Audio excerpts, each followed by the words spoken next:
season. Oh, I love you too, my darling. And then I'm going to talk a little tiny bit, but not as long as that, crikey. But obviously a lot of the show I don't talk. There's like one more bit where I do talk a little bit later. But like I said, it's so I relax a little bit and we get to know each other. But like I very quickly said before I started singing, I haven't left the house all week. So this is always the first day that I leave the house. So obviously I do Fridays and Saturdays and I fly straight home. Then I'm on voice rest for all of Sunday. And I can't talk to nobody, which is actually quite nice. And I'm learning to really, really enjoy it. It's obviously hard with my son, who's like, I don't get it, but you're just ignoring me. But he's kind of getting used to it now. And then, you know, like Monday, Tuesday, Wednesday, Thursday, I'm basically just getting ready to come back here. So I really am a chatterbox. It's like somebody's let somebody out that like hasn't seen anybody for a very, very long time, which I think is why I just talk so much, and also about anything that comes into my mind.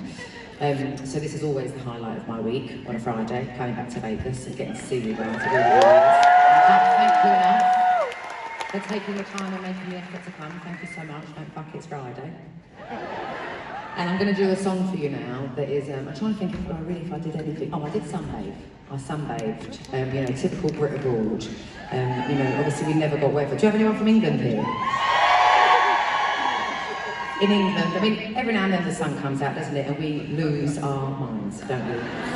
I mean, anyone that ever, you know, lives in or has grown up in any kind of, well, any kind of place that has any kind of summer, you know, you probably don't have your mind blown when it gets hot, but when the weather slightly gets a bit warmer in England, you will find every single park in London full to the brim of pasty people in their underwear, basically. My mother was visiting recently, like end of April, beginning of May, and I was wearing, you know, like a sweater, like a hoodie.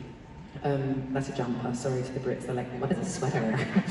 Sorry. Sometimes you have to change the way you say, you know, the things, how you say them, otherwise no one knows what you're talking about.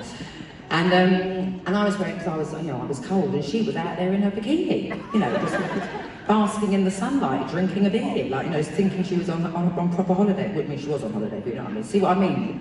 Don't leave the house, I'm talking about my mother in her underwear, sunbathing. I'm going to get a call from her later on.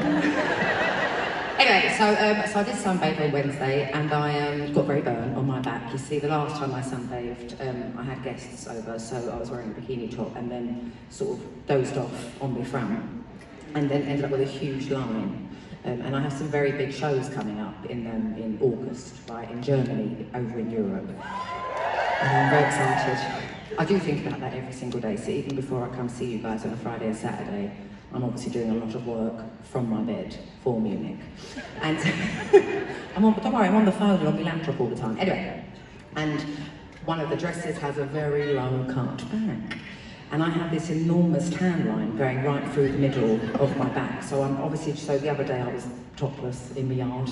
I had some friends, it was the gays though, so they don't care, so I can take my top off. They just judge me, if anything. And I'm trying to get rid of it, so I just, well, not just, I put fucking oil on because I'm a fool. I couldn't be more white if I tried, and I'm covered in freckles and moles, and here I am doing Sunbum 15 oil, what a fanny. Anyway, so now my whole back is burnt, and I look like two different people. From the front I look like one person, from the back I look like another.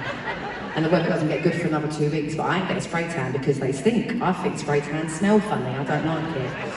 And also, I obviously look like I had a spray tan because I obviously go to ginger, I suppose. I never get the right colour, but I think, no offence to anyone with a fake tan, fucking order, put me through it.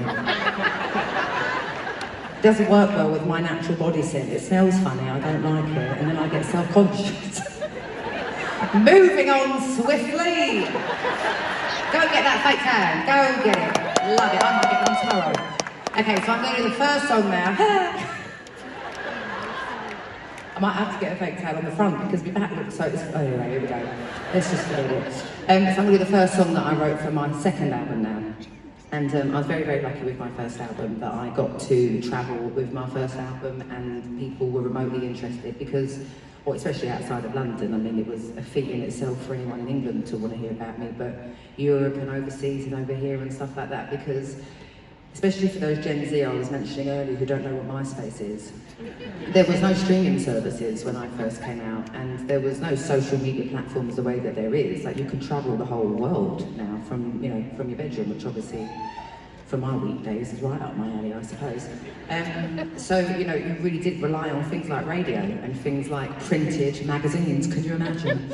And a bit of MySpace and things like that, but like, to actually get people who don't know anyone that knows about you, it was a lot, you know, it was very highly unlikely that that would ever happen to a random girl from London, right?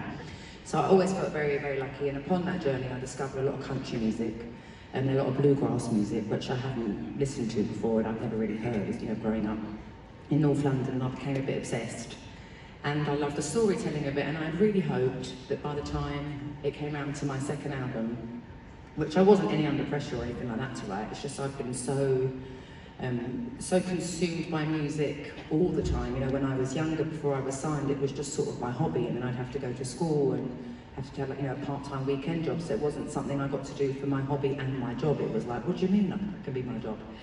And I got so used to doing music every single day, you know, for my late teens and my very, very early 20s, that it felt weird to not, if I had a random day off, a free day, while not travelling, why would I not be writing a song or something like that? And I got back to England. I've been in America on a very long radio tour, which was amazing. One time one person came to have a slice of pizza. That was in Buffalo, New York. They didn't come for me, they came for the free pizza. All of those things absolutely paid off, and I wouldn't change it for the world. It was amazing, and I remember all of it. But I got back to England and had a day off, and I was like, fuck it, I'm gonna go studio. And I went to a studio to write with the guy I wrote Chasing Pavements with. His name is Egg White. Egg White, like the Egg White. And it's his, like, you know, artist name. And we wrote this in a day, and I was so pleasantly surprised that the songwriting that I've fallen so much in love with upon my own sort of early career of trying to, like, make a path for myself had indeed very much rubbed off on me, and I've been the sponge that I had hoped that I would be. And I blew my own panties off when I wrote this song in the studio. Because not only do I feel like it was such a next level and mature process of my writing, but also I was so emotionally articulate, you know, and obviously I was a teenager on my first album, and I'm always a very emotional person, but I'm not normally articulate with it, especially before my second album. And it was truly when I left, I remember playing it to my boyfriend at the time, and him being like, wow, you wrote this today? And us both listening to it and realising our relationship was over, because it was like, it's funny now that at fucking time, fucking it was a headache, oh my lord, we were sitting there together in the living room like, But it's like, you know, I wasn't his first big love, you know, he was a bit older, but it was knowing that your, like, world was about to implode for the first time, which you have no idea what to expect. I mean, it still hurts now, don't get me wrong, if you go through heartbreak, but you do know you're going to be okay in the end.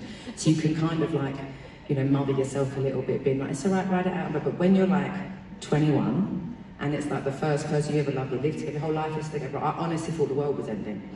And I went on to then write, you know, what 21 is, and found what it was going to be about and stuff like that. And it's funny because at the time I didn't realise I was making that album, because I was so consumed by my first grief of somebody that hadn't died. You know, when I was 10, my granddad died, and I experienced that kind of grief. But the grief of someone choosing to leave you is, woo, blew my mind. Anyway, for this song, sorry, I'm going to need the girls, so please give